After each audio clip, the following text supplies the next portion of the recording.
Follow me. Wait. Okay. Ah! Goodbye. Password. I don't know. Hello. Oops. Plenty of great games go down smooth, with a beginning that drops the player right into the heart of its interactivity while delivering a consistent variety of interesting gameplay encounters and stimulating backdrops throughout the entire playthrough. Give me the Gep gun. Pacing is crucial, and many finely crafted games perform a delicate balancing act to keep the player from any feelings of boredom or exhaustion. And while it's not always necessary, a suite of unlockable goodies, diverging paths, and missable content can do a lot to inspire multiple romping playthroughs. Not all great games are well paced or even suitable for a single replay, but that pleasantly moorish feeling is a quality that exceptional titles tend to share more often than not. It's a trait you'll find in countless games from every generation, and while we've all got our own pet favourites to endlessly bulldoze through, there's only one game that can never be finished just once. Resident Evil 4.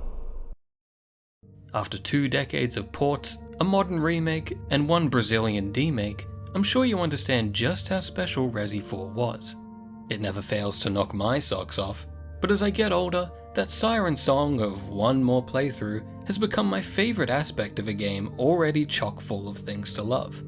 And like a Spanish peasant with mind control parasites, we just can't help but drop everything and obey our Dark Master whenever that next replay calls. It's a title that frequently tops community lists of most replayed games, which is a pretty impressive feat for a linear third-person shooter that typically clocks in at about 15 to 20 hours. It's not perfect, but clearly there's something remarkable about Resi 4's pacing that few games have been able to replicate since. And after 11 full playthroughs on 6 different platforms, I think I've cracked the code on how that endless replayability was achieved. I thought I was bad. Great pacing and a keen eye for replayability has been a strong suit of the Resident Evil series since its very first entry. And although Resi 4 lacks the dual character setup and branching paths of its predecessors, it manages to translate a lot of those replayable elements into the context of a linear action game. There's a lot happening under the hood to keep the player chugging along and tempting them into further playthroughs. So let's break down that replayability into 4 easily identifiable pillars. In no particular order, we've got scenario variety, player adjustable pacing, weapon choices, and dynamic difficulty. Before we get into the nitty-gritty, I want to make one thing very clear. Not every game can or should follow the example of RE4. There's a lot to be said about a glacial pace that demands to be experienced on its own terms. Sometimes you just gotta make time and strap your little butt in to enjoy a game to its fullest. With that said, plenty of developers within RE4's realm could stand to learn a thing or two from it. The 7th gen in particular saw a good deal of third-person action games which were openly inspired by RE4 but have suffered in the long term because they failed to follow its lessons on pacing. We'll be getting into all of that later, but in the spirit of Resi 4, let's keep a brisk pace and jump right into that first pillar of replayability: scenario variety. Ahí está! Resi 4's abundance of locations, gameplay situations, and wacky diversions is one of its most obvious strengths. Not all scenarios are made equal, but there's certainly never a dull moment to Leon's Spanish holiday. You're always on the move, powering through consistently interesting challenges that squeeze every last drop from the mechanics. Encounters like the opening village test the player's crowd control skills and their ability to funnel the hordes into manageable choke points. Mixed range battles like the Valiant Waterhall require long-range sniper accuracy and an awareness of your immediate surroundings. The cabin defense and elevator room drop Leon into some frantically quick close-quarters killing. Spray and pray shooting is essential to surviving the ski lift, minecart, and bulldozer segments. The hedge maze and sewers call for heightened senses and SWAT-like shotgun skills, and the ammo-munching bosses often recall the war of attrition and resource hoarding found in the PS1 boss fights. Likewise, enemies are also introduced at a very steady clip, expanding the shooting in meaningful ways and cycling through that roster to keep you from getting too comfortable, with the late game regenerators tipping the game on its head just when you thought there were no more tricks up its sleeve. All this barely scratches the surface, but hopefully it demonstrates just how much variety there is to the average combat situation. Smaller diversions from those typical fights are plentiful as well. Disarm the trap ceilings, explore the lake, save Ashley, snipe the catapults, sink the Gigante, escape the cage, save Ashley, play as Ashley, go fishing, play Donkey Kong. It never ends. And aside from maybe the dumpster crane or Ashley segment, they all work within RE4's base gameplay. It's not like we're switching gears into playing some undercooked minigames. It's always still Resi 4, and if you don't like a particular segment, it'll be over before you know it. It pains me to leave so much out, but we really would be here all day if I went into any greater detail. Just remember that no two areas are the same, and recognize what an achievement that is for an action game of this length. Thanks. That should keep me company, cause boredom kills me. There's a nice ebb and flow to all of this too. It's very aware of its own intensity, padding the most visceral sections with quieter moments of exploration, easy puzzles, and lower stakes gimmicks. I've been a loud and proud Ashley fan ever since she first screeched onto my GameCube in 2005, but I know she's not everyone's cup of tea. Lucky for all the haters then that she comes and goes at perfect intervals. When you're getting sick of her, some bored lunatic will gladly take her off your hands, and when you start getting lonely, they're more than happy to give her right back.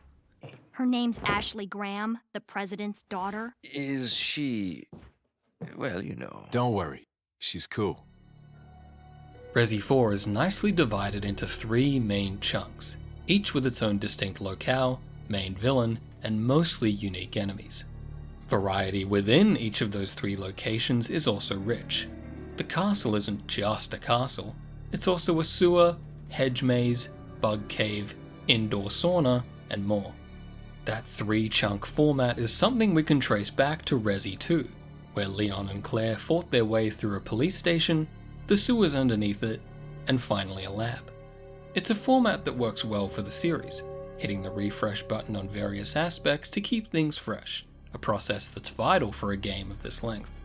And my goodness, what a long game it is.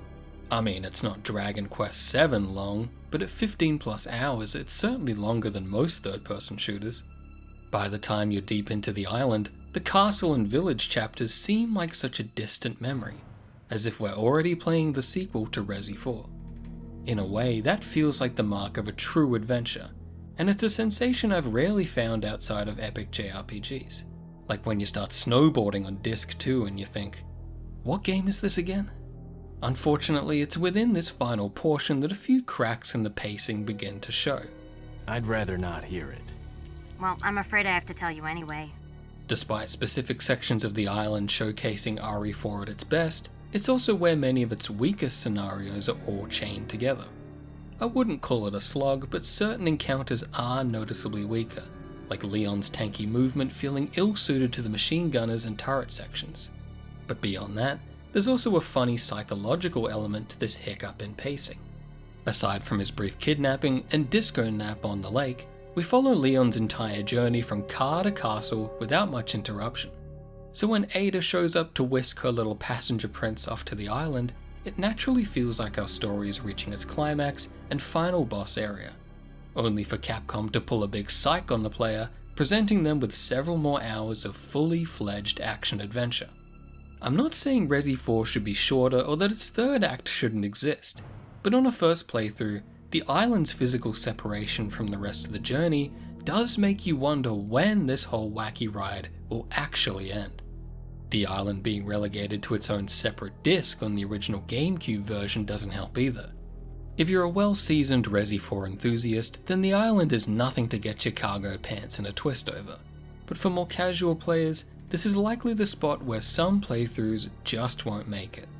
Many otherwise great games are filled with moments like this, so for RE4 to only have 1 or 2 is still a monumental credit to its variety of scenarios and the order in which they're delivered.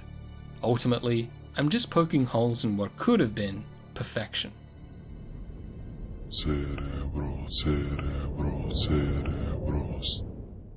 One of Resi 4's most underrated design choices is the persistent respect it shows for the player's preferred pacing. On your first run, you'll likely want to watch all the cutscenes, soak in the lore, and inspect all the bits and bobs. But on your first replay, these are the aspects that take a mental backseat, with your interest shifting to the combat, weapon choices, and treasure hunting. You've had all the story and scares, and now you just want the uninterrupted fun. Well, lucky for us, Resi 4 features an unparalleled commitment to skippability that similar games would be wise to follow. It's an attention deficit dream, where every cutscene, radio chat, and tiny animation can be skipped at will, even on a fresh save. Too impatient to watch 5 seconds of some random animation? Me too, just skip it. QuickTime events and ladder climbs notwithstanding, I can't think of another action adventure that gives the player this much freedom to zip through the tiniest of interruptions. And while this can't be good for my brain, it's great for Resi 4's replayability. By comparison, Gears of War features a glut of unskippable walkie-talkie interludes which have an unfortunate tendency to be placed after the checkpoint, with one particular instance featuring 2 full minutes of dialogue and walking before a very challenging encounter. Look at all that juice! To put this into Resi 4 terms, that's like having to watch the ballistics cutscene twice in a row before every attempt at the cabin segment. The extended introduction to Dead Space ushered in a new era for digital haunted houses back in 2008. But in the time it takes Isaac to watch all his cutscenes and grab a plasma cutter, Leon's already massacred a village right before bingo. These sorts of mandatory story segments were something that Capcom began to infect the series with from Resi 6 onwards. And while I've got my issues with RE4 Remake, I was pleasantly surprised to find its radio chats and walkie-talkies were mostly skippable. That freedom to skip through Resi 4 is slightly ironic given how endearing its dialogue and characters actually are. Women. Rip out the gameplay and you've got the most entertaining movie in the series, packed with willfully stupid one-liners and a big wheel of B-movie cheese. Really, it's the other games that need a skip button, not Resi 4. Gotta go. If I were you, I'd get off this island too. She really pushed it. Puzzles are an element that, unsurprisingly, remain unskippable. But the solutions to these simple puzzles are so straightforward that they'll likely worm their way into your brain through rote memorization. Up, then left. 1, 2, 3, 4, slide it in the middle, then you go backwards, 333, 443. It's a bit like learning a phone number through a TV jingle. None of these puzzles are particularly noodle-scratching, but it's still nice to give devoted players the ability to solve them in a matter of seconds. This is an area where the Uncharted series falls arse over tit to the detriment of its replayability.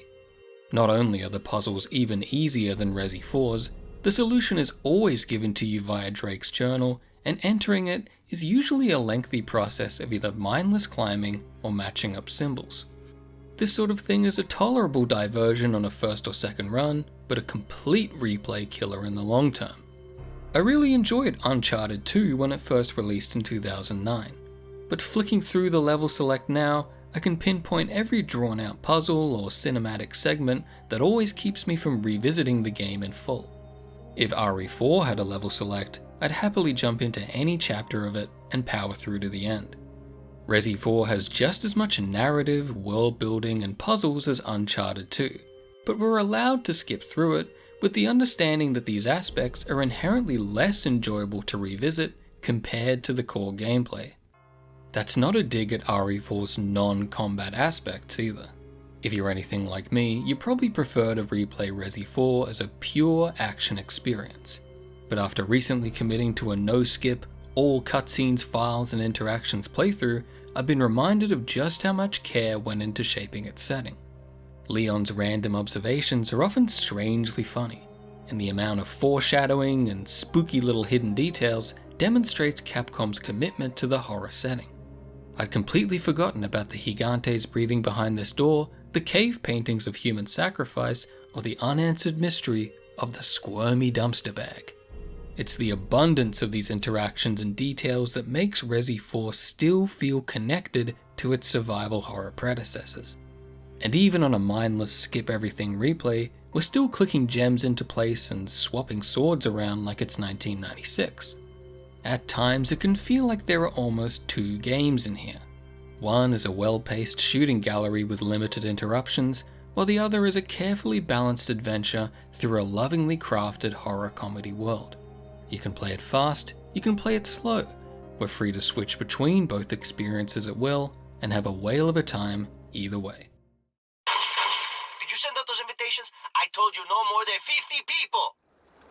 50 people. Thank you. Like the American Civil War, or the pettiness of the Crane Boys, few things have set brother against brother like the weapon choices of Resi 4. Are you a calculating Red 9 assassin, or a trigger-happy blacktail blockhead?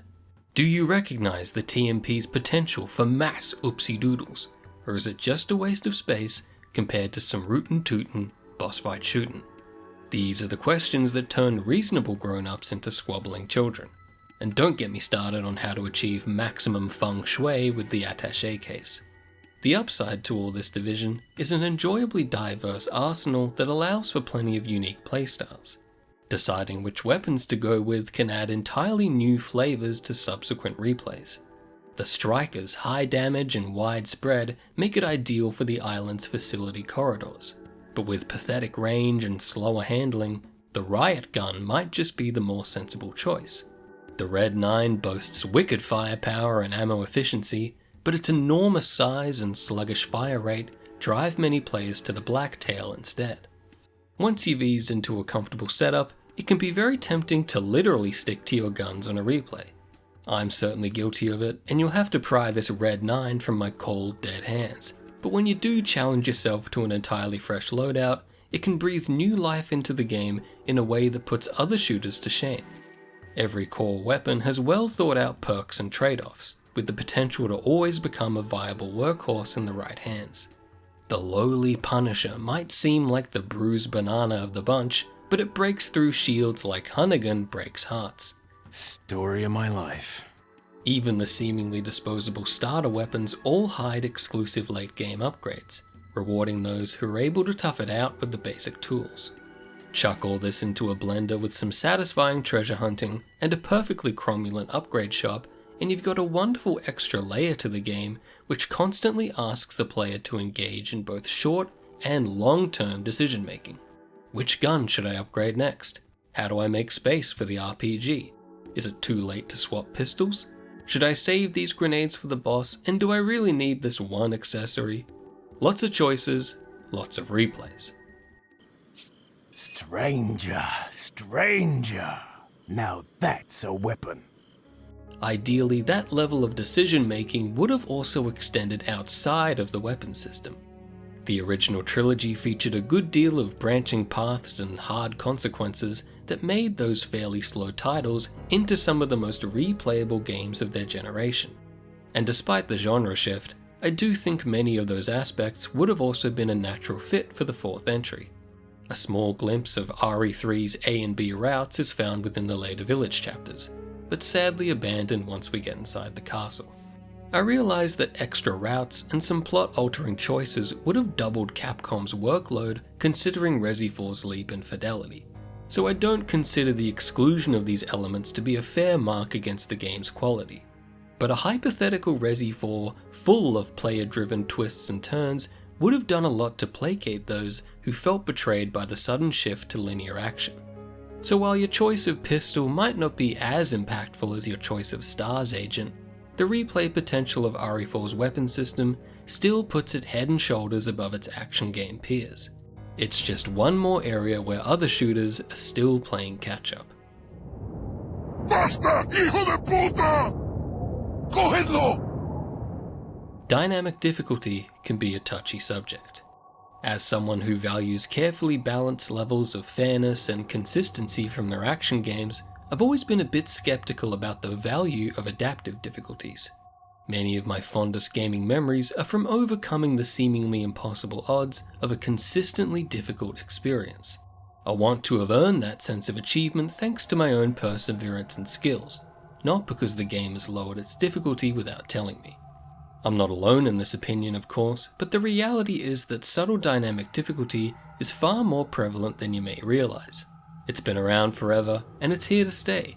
And in the case of Resi 4, its fairly elaborate adaptive difficulty has been a quietly effective asset to its continued relevance. For both its normal and easy modes, Resi 4's difficulty dynamically changes according to player performance. Kick some Parasite Tookus and the challenge increases. Catch a few axes to the face and the challenge decreases. It's a decently complex system that thankfully never feels too intrusive or obvious to the player, culminating in an experience where skilled players are often challenged and beginners have a lower chance of rage quitting thanks to its hidden leniency. So I hate to burst your bubble, but it was never really you who made it through the waterhole after all those game overs. It was Shinji Mikami inside your GameCube, pushing buttons like a purple Wizard of Oz. Mikami liked this system so much that it became a fully visible mechanic in his next game, God Hand.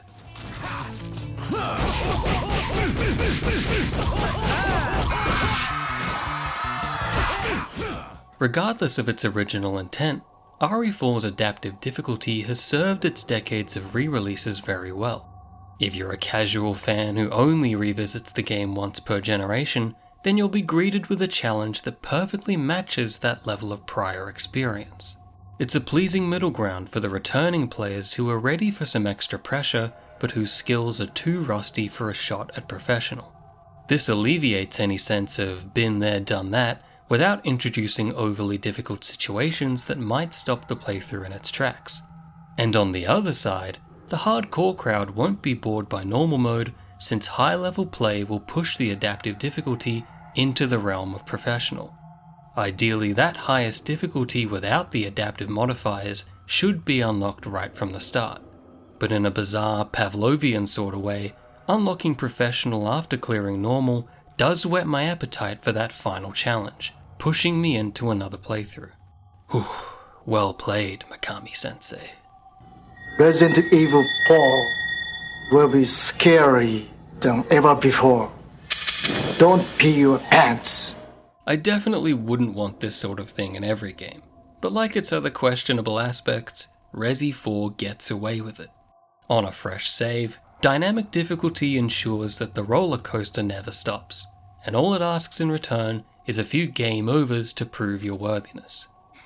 Sounds like a great idea. Mission accomplished. Right, Leon? Not quite. I still have to get you home safe. By now, I'm sure you're furiously typing away in the comments, saying, how can you make a video on Resi 4's replayability without mentioning the unlockable costumes, gag weapons, mercenary mode, or separate ways? But as great as these things are, they weren't the inspiration behind this video, or any of my replays. My 11 playthroughs weren't because I like Ashley's night costume or tipping Leon's fedora so much. These are just the cherries on top of an exceptionally polished experience, and Resi 4 would be just as replayable without them. If anything outside of the core experience is worth highlighting, it would be RE4's many ports and versions.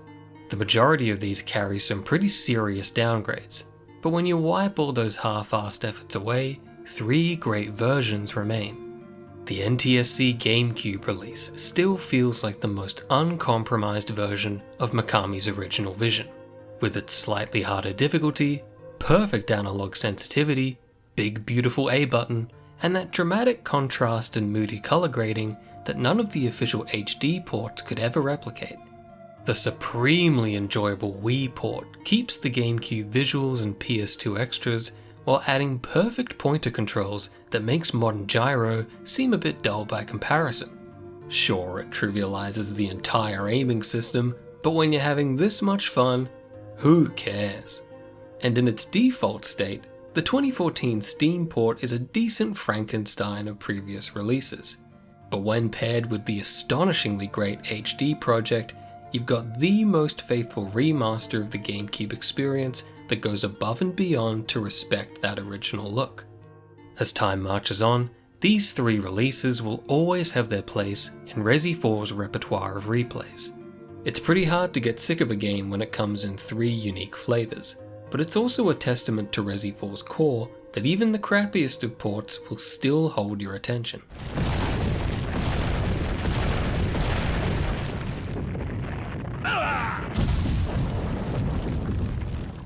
Here's a little peek behind the curtain before I send you on your way.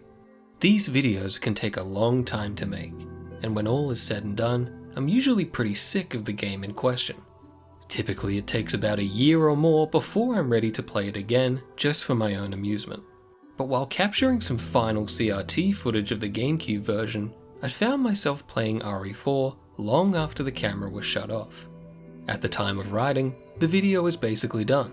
The script is finished, I don't need any more footage, and yet here I am, still wandering into the living room to keep playing more.